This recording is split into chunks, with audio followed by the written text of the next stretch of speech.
Жителите на населбата Бени Хисар во Кабул со часови чекаат ред за да донесат вода, бидејќи повеќето бунари во регионот пресушија последнава година.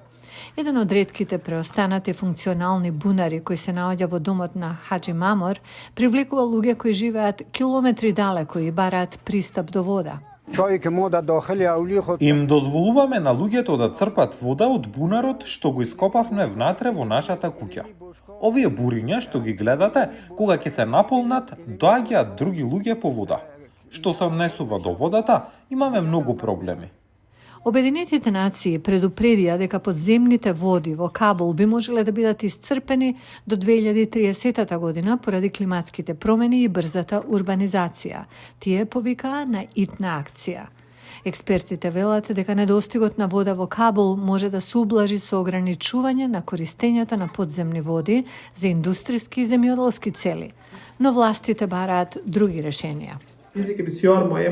Важен е трансферот на водата во Кабул, особено од реката Панишир. Тоа треба да биде приоритет за властите, бидејќи луѓето во Кабул едва чекаат долгорочни проекти. Ова е решение на краток рок. Мултимилионскиот проект за испорака на вода од реката Паншир во Кабул е подготвен да започне со изградба, соопштија талибанските власти.